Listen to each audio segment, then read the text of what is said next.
2004년 올드보이로 칸느 국제영화제 심사위원 대상, 그리고 2009년 박쥐로 칸느 국제영화제 심사위원상, 그리고 올해 새 영화 헤어질 결심으로 칸느 국제영화제 감독상을 받은 이분,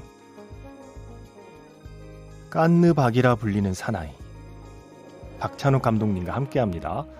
매직아웃 스페셜 F 영화감독 박찬욱.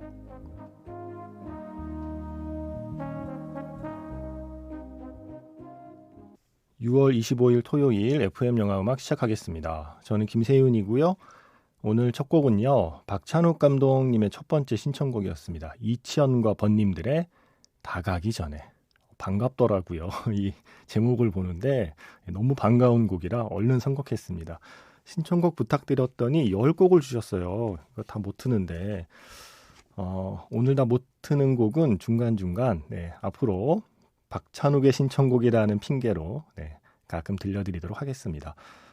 자, 오늘은 예고해드린 대로 새 영화 헤어질 결심 개봉을 앞두고 박찬욱 감독님 모시고 이야기 나눠보려고 해요. 문자번호 샵 8000번으로 사연과 신청곡 남겨주시면 됩니다. 오늘은 방송 못하지만 나중에 방송해드릴게요. 짧은 건 50원, 긴 건 100원의 추가 정보 이용료가 붙고요. 스마트 라디오 미니 어플은 무료이고요. 카카오톡 채널 FM 영화음악으로도 사연과 신청곡을 남겨두시면 됩니다.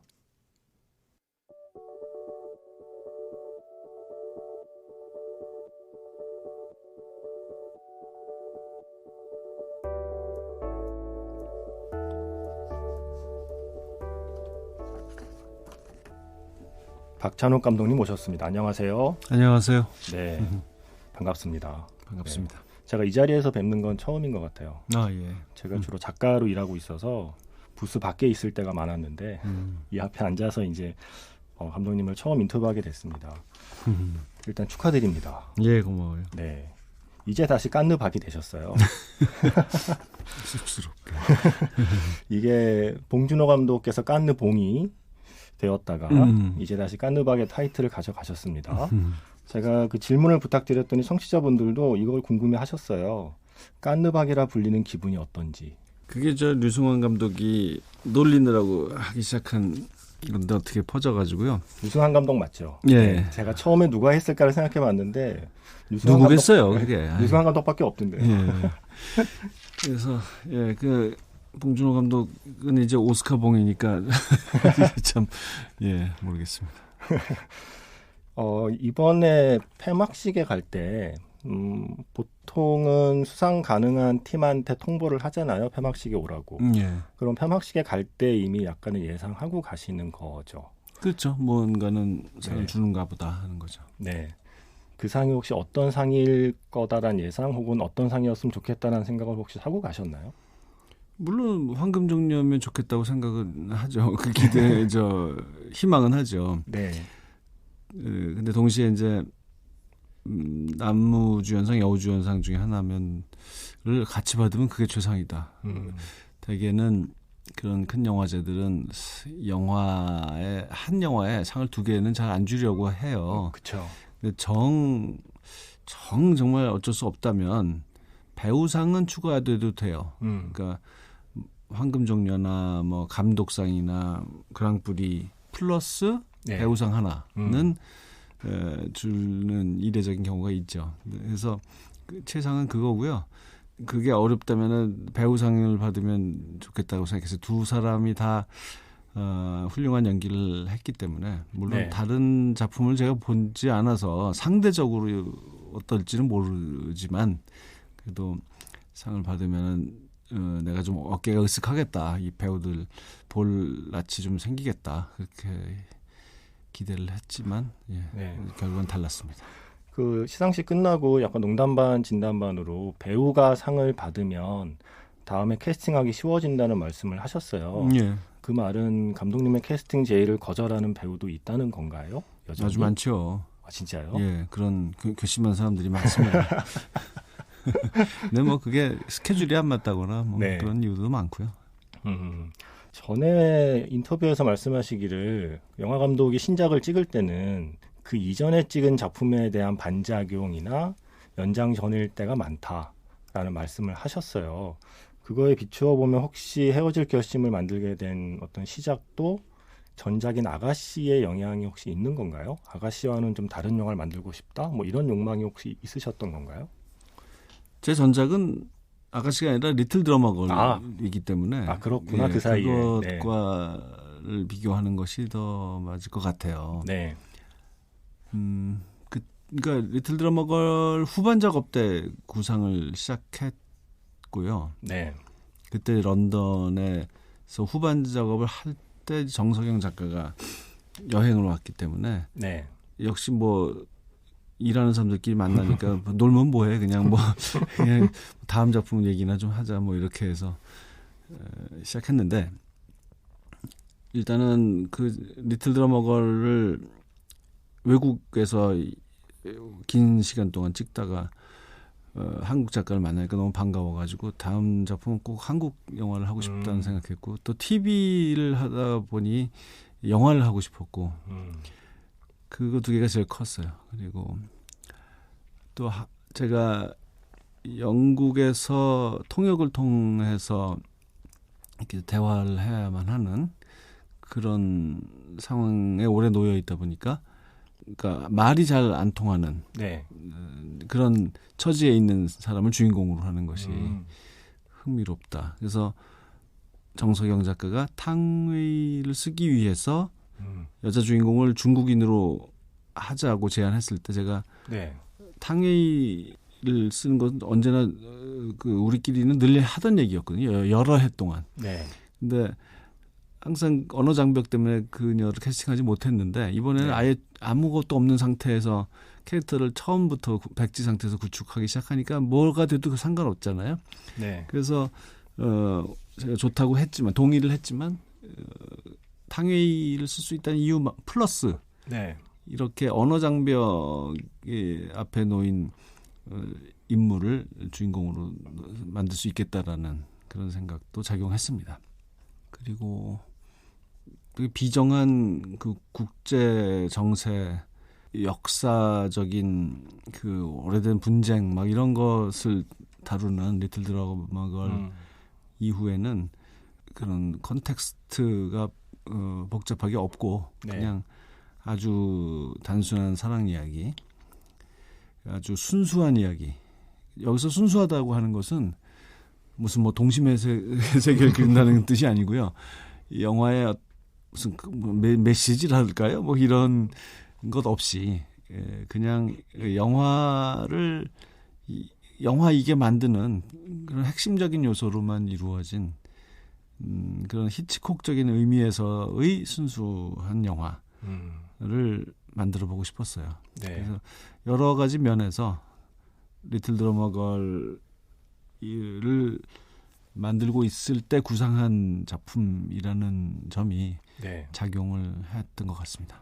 그러면 거기에 정훈이 씨의 안개는 그 초기 구상 단계부터 등장하셨던 거예요? 이야기 속에서? 예, 아니다. 그걸 처음 들은 거는 프리 프로덕션이네요. 역시 런던은 런던인데 촬영하기 전이네요. 그때 한국이 그리워서 이미 그때 초창기인데도 유튜브로 한국 옛날 가요들 많이 들었는데 네. 제가 어려서부터 좋아하던 노래였기 때문에 당연히 안개도 들었는데 자동으로 그 알고리즘을 추천하는 기능 때문에 네. 같은 곡을 송창식 씨, 그러니까 트윈폴리오 버전으로 듣게 됐어요. 근데 저는 몰랐어요. 그런 것이 있는 줄. 그래서 송창식 씨의 정말 큰 팬을 자처하는 저로서는 좀 부끄러운 일이었어요. 이런 게 있었는 줄 몰랐다는 게. 그래서 두 곡을 연달아 듣고 나니까 이 곡을 영화의 전반부에서는 정훈이 씨 버전으로 듣고 후반부에서는 송창식 씨 버전으로 듣는 그런 영화를 만들고 싶다는 생각이 들더라고요. 근데 내용은 당연히 그 가사를 고려해 보면은 사랑 이야기여야 될 것 같았고 그런 정도만 생각했죠. 물론 안개니까 이제 안개가 많이 끼는 도시를 배경으로 해야 되겠다는 생각도 있었고, 또 하나는 이제 그 형사, 네. 박해일 씨가 연기하는 형사 캐릭터, 그때 그랬죠. 박해일 같은 사람을 한번 상상을 해보자. 그렇게 그 담백하고 점잖은 그런 친절한 사람도 형사할 수 있잖아. 그런 사람이 나오는 수사 영화를 하고 싶다. 그래서 그 두 개가 합쳐져 가지고 안개 네. 사랑 이야기. 그래서 지금과 같은 형태가 됐습니다. 아, 그 제목 헤어질 결심은 처음부터 지으신 거예요? 아니면 영화에 그 대사가 나오던데 그 대사를 쓰고 나서 제목을 하겠다 마음을 먹으신 건가요? 대사 쓰기 전에 있었고요. 뭐 트리트먼트 단계에서 제가 생각했던 것 같아요. 무슨 대화를 하다가 네. 이렇게 스토리를 만들다 보면 여러 가지 이야기를 할 때 이때 이 남자가 헤어질 결심을 하게 되는 거지, 이런 얘기를 하다가 네. 이게 제목이다라는 생각이 들었어요. 근데 그 제가 말씀하신 거 보니까 헤어질 결심을 한다는 게 오히려 그 결심을 하는 순간 실제로는 헤어지지 않을 거라는 뜻을 내포하고 있는 것 같다라는 말씀을 하셨단 네. 말이죠. 그래서 그 말씀을 듣고 보니까 이 제목이 좀 다르게 보이긴 해요. 아, 일단 시간 관계상 일단 여기서 안개를 듣고 이야기를 더 나누는 게 좋을 것 같습니다. 근데 엔드 크레딧에는 두 분이 새로 부른 버전이 나오더라고요. 네. 그 두 분을 어떻게 모으셨나요? 그건 정말 1시간짜리 이야기거리인데요. 네. 정훈이 선생님께서 송창식 선생님을 설득을 하셨어요. 오. 예전 목소리가 아니라고, 성대 결절 네네. 수술한 지 얼마 안 돼서 회복이 덜 됐다고 하셔서 안 하겠다고 하시는 분을 미사리의 그 송아라는 네. 직접 하시는 주말마다 무대에 올라서 노래하시는 송창식 선생님이 거기를 약속도 안 하고 쳐들어갔어요. 제가 쳐들어가서 신청곡을 쪽지를 안개를 적어가지고 근데 이렇게 그 쪽지를 보시더니 이게 내가 만든 곡이 아니어서 가사가 기억이 다 날지 모르겠네요라고 하면서 시작은 한번 해봅시다 하면서 하는데 아니나 다를까 1절 끝나고 이제 막힌 거예요. 네. 잊어버리신 거예요. 근데 객석에서 누가 2절 첫 소절을 불러주는 거예요. 누가. 근데 그걸 딱 듣더니 야, 이거 정훈이 목소리인데 여길 웬일로 오셨나? 그러면서 이거 무슨 영화 같아요. 네. 네. 그래서 그 2절을 전체를 정훈이 선생님이 뭐 안개 속에 눈을 떠라 불러주면 따라서 부르시고 네. 그렇게 해서 끝까지 부르신 거예요. 그리고 나서 이제 백스테이지에 가가지고 저하고 정훈이 선생님이 같이 가가지고 네. 사정 설명을 하고 그러니까 정훈이 선생님이 형, 좀 이게 좀 이 어린 감독이 뭐 좀 해보겠다는데 좀 잠깐만요. 어린 감독이요? 잠깐만요. 좀 도와줍시다. 좀 뭐 이래가지고 네. 그래서 녹음을 했는데 그 녹음실에 제가 있었다는 게 정말 처음에 그 노래 부르실 때 그 처음 만났을 때 그때도 역사적인 순간이었고 네. 녹음하는 순간도 마찬가지고 정말 감격스러웠어요. 제가 어려서부터 저의 양대 우상이었기 때문에 그분들을 한데 모셔서 같이 노래를 부르게 한다는 것은 막 콧날이 시큰해지더라고요. 그 예전에 맑고 높은 소리와는 또 다른 네, 맞아요. 두 분 다 또 이제 그 연륜에서 나오는 그 깊은 그런 정서를 현장에서 느꼈다는 건 정말 소름이었습니다. 네. 저도 영화 끝나고 엔드 크레딧 때 사실 화장실이 급해서 빨리 나가고 싶었는데 송창식 씨 목소리가 나오는데 그 목소리에 제가 아는 목소리는 아닌 거예요. 목소리가 확실히 달라지셨는데 그 목소리가 또 울림이 있어서 저도 약간 본의 아니게 눈물을 흘리면서 화장실을 갔던 그런 기억이 있습니다. 네. 보통은 영화 좋아하는 사람들은 감독님을 만나는 게 이제 성덕이라고 하는데 감독님이 그야말로 성덕이 되신 순간이었네요. 바로 그 엔드 크레딧에 흐르는 정훈이 송창식이 함께 부르는 안개 듣고 이야기 계속 나누겠습니다. 지금 들으신 이 노래에 맞춰서 모니카 씨의 또 춤을 추는 영상이 공개가 됐었어요. 그러니까 박찬욱 감독님의 그 인맥이라고 해야 되나? 그 관계를 보면 좀 뜻밖의 조합들이 많이 발견됩니다. 잠시 뒤에 또 누군가에 대한 질문을 하겠지만 모니카하고는 어떤 인연이었죠? 제가 수우파를 좀 일찌감치 발견한 편이고요. 네, 그걸 자랑하시는 거고요. 그렇죠. 그래서 모니카 쌤의 팬이었고 그 일장춘몽이라는 네네. 단편 영화를 동생과 함께 만들었는데요. 그때 재밌더라고요. 즐겁게 했죠. 그때 이제 안무가가 필요했어요. 그래서 제일 먼저 떠올린 이름이었습니다. 그래서 그때 작업도 또 아주 즐거웠고 그래서 또 한 번 부탁하게 된 거죠. 그리고 제가 좀 뜻밖의 조합이라는 게 이제 뭐 자연스럽게 캐스팅 얘기를 조금 더 여쭤볼 텐데요. 그런데 일단 주연 배우는 약간 뒤로 미루고 김신영 씨요. 지금 여기는 또 MBC예요. 김신영 씨하고 복도에서 제가 매일 마주치거든요. 스크린에서 김신영 씨를 보는데 굉장히 낯선 기분이 저는 들었습니다. 그렇겠네요. 뭐 가족을 그 과정에서. 그리고 이게 영화 공개되기 전에 이 사실이 알려지지 않았어서 칸네에서 처음 본 기자들이 굉장히 놀랐다는 소문을 들었습니다. 그래서 어떻게 해서 우리의 신디, 우리의 김신영 씨가 박찬욱 감독님의 영화에 출연해서 칸네에 진출하게 된 겁니까?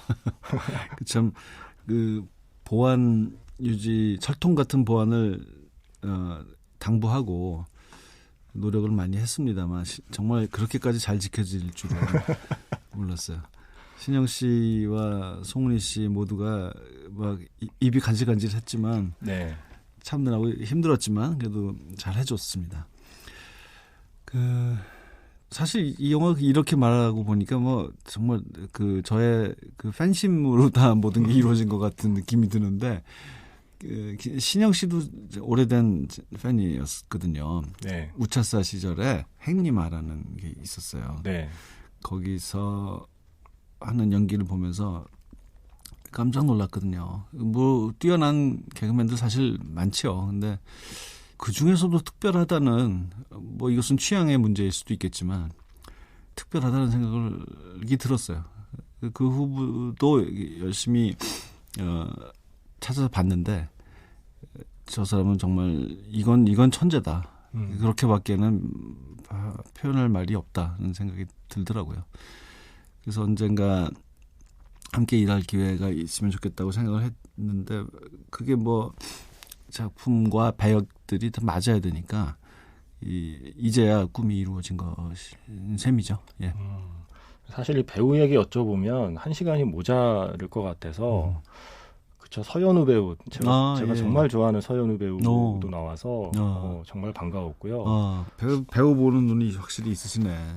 그 단편 영화 중에 그녀를 지우는 시간이라는 단편 영화가 있어요. 그 서현우 배우가 거의 목소리 연기로 나오는 건데요. 그 영화 정말 재밌었거든요. 그러니까 그 영화 포함해서 제가 워낙에 좋아하는 배우인데다가 뭐 박정민, 박용우, 고경표, 이정현 등등등 사실 조연만 해도 굉장히 색다른 조합의 일단 캐스팅이에요. 그래서 이 얘기는 여쭤보고 싶지만 시간이 아쉽게도 일단 주연 배우로 빨리 넘어가야 될 것 같습니다. 근데 박해일 배우랑 몇 편 찍은 줄 알았는데 처음이라는데 놀랐다라고 말씀하셨잖아요. 근데 저 역시 박해일 배우랑 몇 번 찍으신 줄 알았어요. 느낌이. 그렇죠. 그래서 이번이 처음이라는 거에 영화를 보는 관객도 의아했을 정도로 왜 두 분이 이제야 작업을 하시게 된 걸까요? 한두 편 한 줄 알고 그랬나 봐요. 사실 정석영 작가인데 처음에 박해일 같은 사람을 상상해보자라고 할 때만 해도 실제로 박해일을 캐스팅할 그게 성사될 거라고 확신했던 건 아니고 왜냐하면 일정이 맞을지도 모르는 문제고 네. 또 본인이 뭐 별로 재미없는데요 할 수도 있거든요. 박해일은 좀 예측이 잘 안 되는 캐릭터예요. 네. 누가 봐도 저건 정말 배우라면 탐낼 영화다라는 걸 이렇게 잘 거절하기도 하고 네. 왜 저런 영화를 하지? 하는 거를 또 덥석 잡아서 열심히 막 하기도 하고 네. 그러니까 정말 소신껏 사는 사람이라서 그래서 거절할 수도 있다고 생각했기 때문에 그냥 캐릭터를 형상화할 때 작가의 머릿속에 도움이 되라고 참고로 말해준 것뿐인데 정말 그게 이루어졌어요. 제가 해준이라는 캐릭터 이름도 네. 그게 바다에서 벌어지는 이야기, 바다를 좋아하는 남자라는 뜻에서 바다 해를 넣은 것도 있지만 동시에 또 박해일의 해도 바다 해거든요. 네. 그런 의도도 있었어요. 그만큼 딱 맞는 그런 인물 캐스팅이 가능했던 게 참 행운이었습니다. 자, 그렇게 해서 일단 말이 서로 잘 통하지 않는 남녀의 이야기를 그리셨어요. 그리고 그 배우가 탕웨이고요. 실제로 작업해 보니까 어떠세요? 작업하기 전에 보았던 배우 탕웨이와 내 영화에 출연하는 배우 탕웨이의 연기를 보는 느낌은 혹시 어떻게 달랐는지가 궁금합니다. 일을 할 때는 그 몰입하는 정도가 만나본 사람 중에 제일 강했어요. 그러니까 일단 한국어 연습을 해야 되는 문제에서 얼마나 치열하게 하는지 정말 놀랐어요. 이 발음을 그냥 달달달 외워가지고 네. 그 소리만 외워서 이렇게 하는 그런 방법도 있는데 이 사람은 자기는 그런 식으로는 못하겠다고 하기 싫다는 게 아니라 자기는 그렇게 해서는 잘 작동이 안 된다는 거예요. 그래서 네. 문법의 기초부터 알아야 되겠다는 거예요. 그러니까 그게 이 사람을 설명하는 좋은 예가 될 것 같아요. 그러니까 좀 근본부터 뭔가 쌓아 올라가야 어딘가에 도달할 수 있다고 생각하는 류의 인간이에요. 그래서 그 한국어 공부를 정말 기본부터 했어요. 그 공책을 보면은 한글을 얼마나 이쁘게 쓰는지 우리보다 훨씬 잘 쓰고 그 문법 공부를 다 해가면서 했죠. 그리고 이제 후시 녹음도 많이 했는데 그때는 정말 이 녹음 부스에서 몇 시간 동안 나오지 않고 계속 하는 거예요. 되게 그 안에 좁은 데 갇혀서 네. 한 30분만 있어도 답답해지거든요. 저도 여기만 스튜디오에만 있어도 답답하거든요. 여기에 벌써. 뭐 네. 반밖에 안 되는 공간에서 창도 없고 네. 그런 데서 어떤 데서는 한 100번을 하는 거죠. 반복을. 근데 저는 바깥에 앉아갖고서는 저 역시 마이크에 대고 그거를 이제 날 따라 해보세요. 자, 그러면서 그 100번 하는 거예요. 서로 거의 막 잠이 올 때까지 하는데 전혀 짜증내는 법이 없습니다. 예. 탕웨이 씨 한국어가 많이 늘어서 제일 혜택을 본 건 김태훈 감독님이 아닐까 하는 생각이 근데 또 막상 들더라고요. 그게 그렇게 되질 않더라고요. 많이 배우들은 좀 확실히 그런 게 있어요. 그렇게 노력을 했다가 끝나면 다 잊어버려요. 와, 정말 신기해 배우들은. 예. 그리고 어떻게 그러지? 자기 말이 그거예요. 너무 고급 한국어만 하고 초급 한국어를 안 해가지고 그래서 역시 기초가 생활에서 써먹을 말이 하나도 없다고 자기 딸을 데리고 네. 살인 사건이라도 일어나야 뭐 이런 말을 할 수도 없고 그렇군요. 자, 보통은 처음 던지는 질문을 지금 던져야 될 것 같아요. 애둘러서 뭐 캐스팅이니 뭐니 다른 얘기를 먼저 했고요. 헤어질 결심은 어떤 영화입니까, 감독님?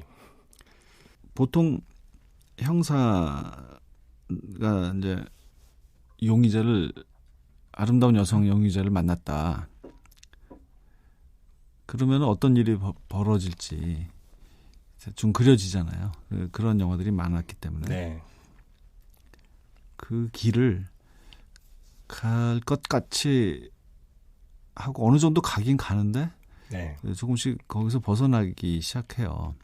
그래서 마지막에 도달하면 예상과는 또는 장르의 그 관습과는 다른 어떤 곳에 도달하게 되는 거죠. 그래서 필름 누아르라고 우리가 부르는 장르에서 그 관습에서 어떻게 그것을 이제 이용하면서 그것을 변주하고 거기서 탈출해서 전혀 다른 곳에 가는지 그런 것을 좀 탐구해 보려고 했던 영화고 그 방법으로서 저는 수사의 여러 과정, 단계 이런 거 있잖아요. 뭐 일단 신문하고 네. 뭐 미행하고 뭐 집 앞에서 잠복하고 뭐 이런 네. 그리고 뭐 그 주변을 탐문하고 이런 여러 가지 과정을 다 묘사를 하되 그것이 사랑의 연애의 과정이 동시에 될 수 있게 한다는 그것이 목표였어요. 그래서 분리될 수 없는 수사와 남녀의 밀당이랄까요? 그런 것이 분리될 수 없게 한 몸인 것. 그것이 각본 쓸 때 제 목표였습니다. 예전에 그런 말씀 하셨잖아요. 관객이 영화라는 열차에 탔을 때 그 열차가 도착하는 역이 어딘지 모르는 게 좋다고 생각한다. 혹은 부산에 가는 줄 알았는데 알고 보니 광주더라라고 그렇죠. 하는 느낌의 스토리텔링을 좋아한다. 그렇죠. 이번에도 역시 예. 처음부터 이렇게 관객을 헷갈리게 할 작정을 하고 시나리오를 쓰신 건가요? 예, 제가 그런 걸 좋아해요. 오도하는 거. 네. 저 자신이 관객으로서 늘 그럴 때 즐거움을 느낀다는 사실을 깨달았어요. 아무것도 모르고 아무 예상도 못하고 보는 영화보다는요. 네. 대충 이런 것 같아라고 이렇게 흘러갈 것 같아 뭐라는 예상이 조금씩 드는데 그래서 제가 장르 영화를 좋아하는 것 같기도 하고요. 그런데 다르게 흘러갈 때 그때 내 예상이 틀렸다는 것을 알았을 때 그런 즐거운 그 느낌이 좀 좋습니다. 제가 영화를 보기 전에 기사를 먼저 접했을 때 의아하게 생각했던 게 박찬욱 감독의 첫 멜로다. 박찬욱 감독이 달라졌다. 라는 이야기를 듣고 이상하다. 지금까지 박찬욱 감독님 영화 다 멜로였는데 라는 생각을 저는 했었거든요. 그렇죠. 예. 저는 아가씨도 박쥐도 그렇죠. 저는 JSA도 저는 일종의 멜로의 예. 요소가 있는 그렇죠. 사이버그지만 괜찮아도 그렇고 다 네. 그런 거 많죠. 생각을 했거든요. 근데 왜 사람들이 그렇게 느낄까요? 바로 그것이 이번 작품에서는 폭력, 뭐 신체 노출 이런 것을 좀 덜 해보려고 한 이유인데 아무리 제가 늘 로코를 만들어 왔지만 그런 폭력과 섹스가 조금만 있으면 그게 너무 강한 인상을 주어서 네. 그런 사랑 이야기의 측면을 좀 이렇게 약화시키는 그러니까 영화 자체가 그렇다기보다는 그런 인상을 만드는 것 같아요. 그래서 이번 작품은 좀 더 그 내밀한 감정에 집중하고 싶었기 때문에 바로 그런 이유로 자극적인 그런 것들을 좀 줄였습니다. 영화의 그 대사 약간 셀프 디스로 넣으신 거예요? 영화에서 당신은 살인과 폭력이 함께해야 행복하잖아 라는 대사가 전 재밌었거든요. 약간 감독님 스스로 약간 셀프 디스로 넣은 대사 같았는데. 예, 그 대사는 뭐 그런 의도는 아니었어요. 그 대사를 우리 서경 작가가 썼는데 네. 너무 사랑스럽고 귀여워서. 근데 그거를 정현 배우, 이정현 배우가 또 너무 잘 표현을 해줘가지고 네. 저는 그 장면 볼 때마다 혼자서 정말 혼자서 막 소리 내서 웃곤 합니다. 요 질문까지만 하고 음악을 또 들어야 될 것 같아요. 감독님 혹시 옥상 좋아하시나요? 제가 옥상? 이번 영화를 보면서 느끼는 건데 예. 봉준호 감독님 영화에는 줄곧 지하가 자주 나오고 감독님 영화에는 유독 옥상이 많이 나오고 그런가요? 옥상에서 누가 떨어지는 장면이 올드보이의 시작도 그렇고 그렇구나. JSA의 김태우 씨도 그렇고 아니에요. 박쥐는 봉준호- 아예 옥상을 그렇다, 뛰어다니고. 그렇다, 맞다. 네. 홍준호 감독 그 마더에서 그 그쵸, 학생이 옥상도 죽어 있는 있긴 하죠. 곳이 예. 옥상이었죠. 근데 이번에도 옥상이 또 나오고 예. 이래서 옥상이란 공간에 대한 혹시 애정이 있으신가 하는 그냥 궁금함이 문득 생겼습니다. 생각 안 해봤어요.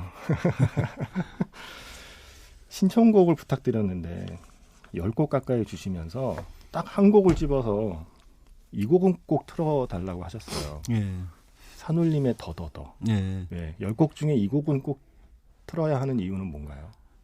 뭐 특별한 이유는 없고 제가 이제 안개에서 시작되었던 작품이라서 네, 예전 한국 가요들을 좀 오늘 방송에서는 소개를 많이 하고 싶었는데 네, 제가 이 영국이나 미국이나 이런 나라들 생각해 보면은 네, 우리 역사에 얼마나 위대한 가수와 작곡가들이 있었어요. 근데 거기 합당한 정도 그들의 그 성취와 재능에 부합하는 정도의 대접을 못 받는 것 같아요. 왜냐하면은 그때는 정말 스타들이었는데 요즘 젊은 사람들은 잘 모르니까. 네.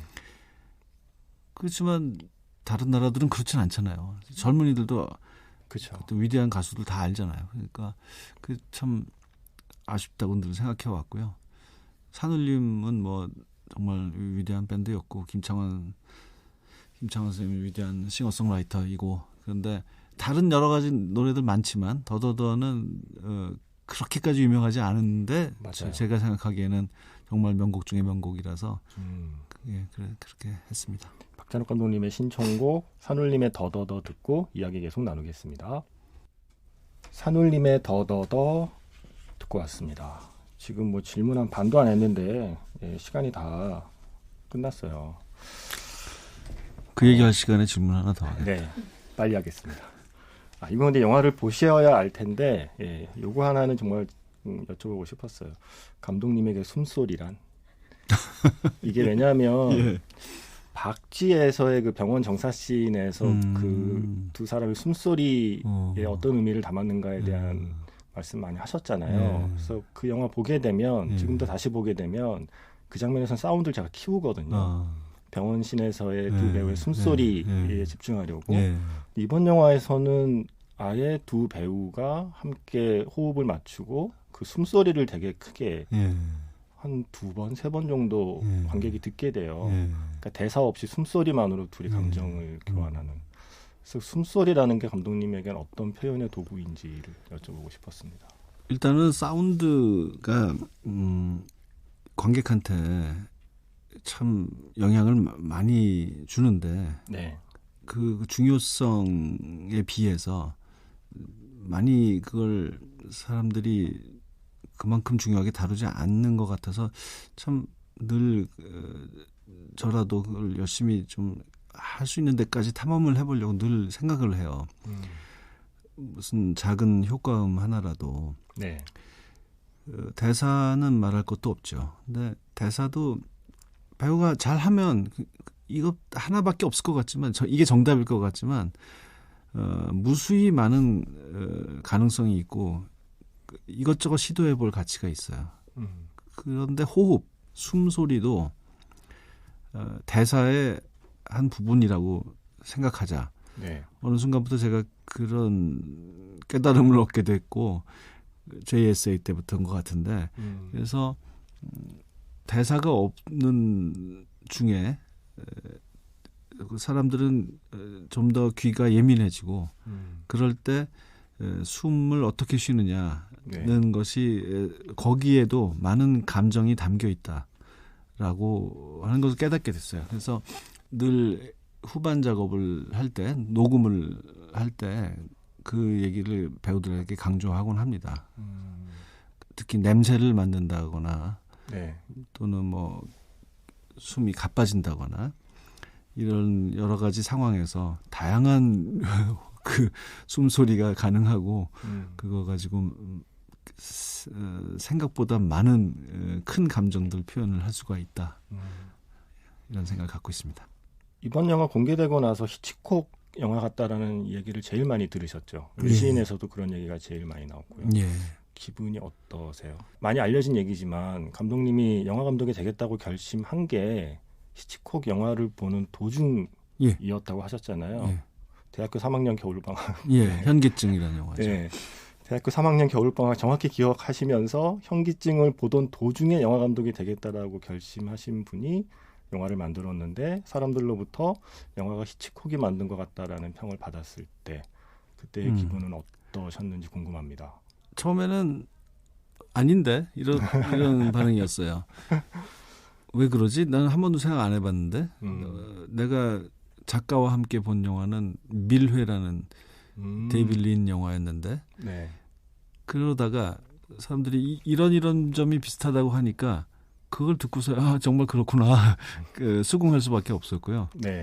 한 번도 의식을 안 했는데 그렇게 됐다는 거는 정말 내 피 속에 흐르고 있구나는 것을 또 깨닫게 됐죠. 그래서 어떤 리뷰에서 히치콕 영화를 연상케 하지만 히치콕을 뭐 흉내냈다는 뜻은 아니다라는 취지로 히치콕 영화를 보지 않고 만든 히치콕풍 영화 같다라고 한 말이 좀 와닿았습니다. 그 감독님이 원래 희망이라는 말을 싫어한다고 사이보그지만 괜찮아에서는 아예 뭐 희망은 버리라는 대사까지 쓰시고 라디오에서 DJ들이 희망이라고 말하는 거 좀 짜증난다고도 하셨고 인터뷰에서 그리고 희망이라는 말을 하지 않으면서 희망을 얘기하는 영화를 뭐 사이보그지만 괜찮아를 찍었다. 사랑 영화를 찍을 때도 사랑이라는 말을 하지 않으면서 사랑 영화를 찍고 싶다 이런 인터뷰들을 하셨어요. 예. 그런데 그렇게 희망이라는 말을 싫어하시는 분이 칸느 수상소감에서 희망을 말씀하시더라고요. 그래서 그게 좀 궁금했어요. 원래 희망이라는 말을 싫어하고 믿지 않으시는 분이 코로나 시대에 어려웠던 영화 극장이 다시 일어날 수 있다는 희망과 힘을 가질 거다라는 말씀을 하시는 심정은 그 정도로 뭔가 절박한가에 대한 오죽하면 그랬겠습니까? 저도 극장을 못 간 시간이 길었고 그러다가 도저히 못 견디겠어서 조금 살짝 좀 경계가 풀릴 때쯤 됐을 때 용기를 내서 다니기 시작했는데 아 이거였지 하는 생각이 드는 거 있죠. 정말 이거였다는 생각을 너무 충격적으로 했어요. 그래서 그때 본 영화가 아네트였던 것 같은데 영화도 좋고 영화도 좋은데다가 그러니까 좀 주체가 안 돼가지고 그다음에 정말 자주 다니게 됐어요 영화관을. 근데 좋은 영화 참 많았어요 그때. 그 베네데타라는 영화도 좋았고 나잇메어 앨리라는 영화도 좋았고 기에르모 델 토로 정말 그 퍼스트 카우라는 영화도 좋았고 맞아요. 황홀한 몇 달을 보내고 나서 그 나의 이 직업인으로서의 소명이 영화관에 있구나라는 것을 절감을 했습니다. 그래서 그런 자리에서 저도 모르게 금기어가 입에서 흘러나왔어요. 근데 저는 뭉클했어요. 청취자 질문 중에 하나 정도만 드릴게요. 이게 사실과 약간 다른 것 같긴 한데 감독님께서 비디오 대여점 운영하던 시절이라고 하셨는데 운영이 아니라 곽재영 감독께서 운영하던 비디오 대여점에 들락거리신 거 아닌가요? 직접 운영도 하셨나요? 예. 저 비오는 날 수채화라는 영화의 조감독을 했는데 그 작품 각본 쓸 때 그 곽재용 감독님이 하던 비디오 가게 뒷방에서 썼거든요. 그래서 가끔 그 곽재용 감독님이 자전거 타고 배달 가시면 제가 혼자서 가게를 보기도 하고 그러다가 제 영화의 모든 음악을 하고 있는 조용욱 음악 감독과 함께 운영도 했어요. 운영도 하셨어요? 서울에서. 곽재영 감독님은 수원이었고요. 저희는 서울에서 하다가 뭐 그냥 큰 돈도 못 벌고 그렇다고 큰 손해도 안 본 채로 그냥 정리가 됐습니다. 뭐였나요? 으뜸과 거금이었나요? 영화 마을이었나요? 아니면 별도의 가게였나요? 영화 마을이었던 것 같아요. 예. 그래서 그때 얘기를 물어보시면서 지금은 전 세계가 다 아는 까느박이 되었지만 그때는 미래가 보이지 않는 시절이었을 텐데 어떤 마음으로 그 시기를 버티신 건지 궁금하다는 질문을 하신 브람스 1014 쓰시는 분이 계십니다. 제가 뭐 각본을 계속 썼거든요. 그때도 영화가 만들어지지 않았을 뿐이지 많이 썼고 계속 그거를 여러 제작자들에게 보내고 읽히고 계속 거절은 당했지만 근데 그게 한 번에 거절되지 않고요. 뭔가 투자가 이루어질 듯 뭐 캐스팅이 될 듯 말 듯 막 그런 단계에서 항상 이제 막혀가지고 약간 희망 고문 아닌가요? 그렇죠. 그래서 지지부진해지면은 이건 이것대로 진행시키면서 다른 걸 또 써서 돌아다니고 해서 뭔가 계속 진행 중인 상태로 계속 가는 거예요.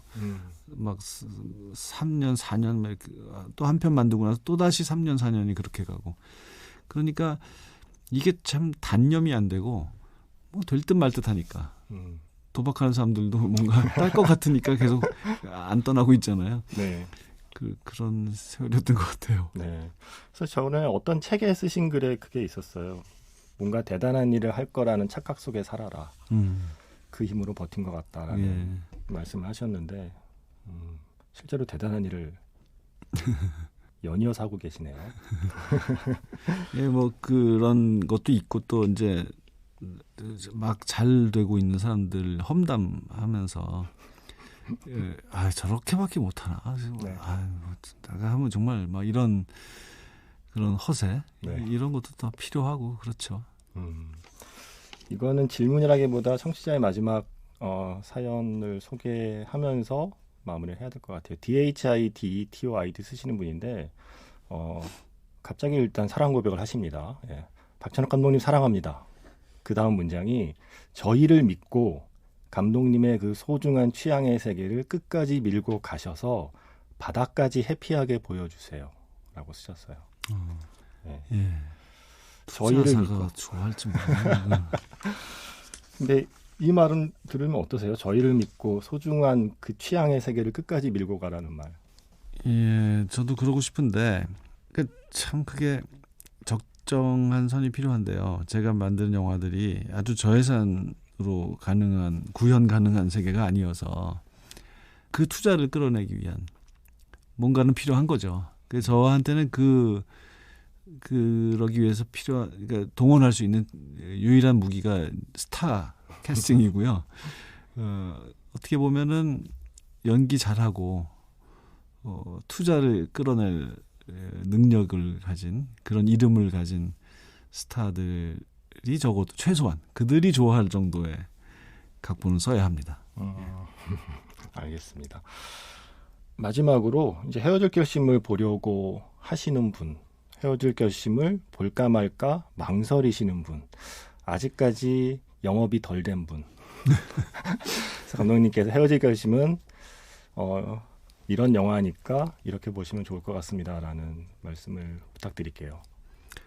칸느 영화제 때는 막 턱시도 입고 이브닝 드레스 입고 막 와서 좀 점잖게들 보느라고 네. 별로 이렇게 웃지를 않았어요. 영화를 좋아들은 했지만 많이 웃지는 않았어요. 근데 우리나라 와서 시사를 해보니까 막 여기저기서 많이 웃더라고요. 많은 순간들에 웃음이 터졌어요. 소리가. 네. 그래서 정말 뿌듯했고요. 그 영화 만드는 보람을 느꼈고요. 이게 보기보다는 꽤 위트 있고 유머러스한 순간이 많은 일종의 로코라고 저는 생각합니다. 그래서 무슨 영화제에서 무슨 상을 받았네, 뭐 감독이 누구네 그런 거 다 잊어버리시고 그런 선입견 없이 사랑 이야기고 또 너무 무겁고 어두운 그런 이야기 아니다라는 거 좀 아셨으면 좋겠습니다. 네. 마지막 엔딩을 보기 위해서라도 저는 이 영화는 충분히 볼 가치가 있다고 생각합니다. 엔딩 네. 곡을 듣기 위해서라도 예. 아니, 엔딩 장면입니다. 엔딩 장면부터 이어지는 예. 그 모든 순간이 너무 완벽해서 지금도 약간 생각하면 좀 소름이 좀 돋는 순간이었어요. 오늘 바쁘신데 와주셔서 고맙습니다. 예, FM 영화음악 덕분에 잘 안 풀릴 때 먹고 사신 것이 꽤 오래전인데 이제는 그 빚을 다 갚았다고 생각하실 법도 한데 아직도 이렇게 그 빚을 갚아주고 계셔서 예, 저는 늘 감사한 마음입니다. 예. 먹고 사는 것만큼 소중한 게 없으니까요. 예. 네. 영화 만들 때마다 여기 나와서 한 번씩 이렇게 이야기하는 것도 저 참 낙입니다. 네. 그럼 다음 작품 때 또 뵙도록 하겠습니다. 예, 그러시죠. 네. 안녕히 가세요. 안녕히 계세요.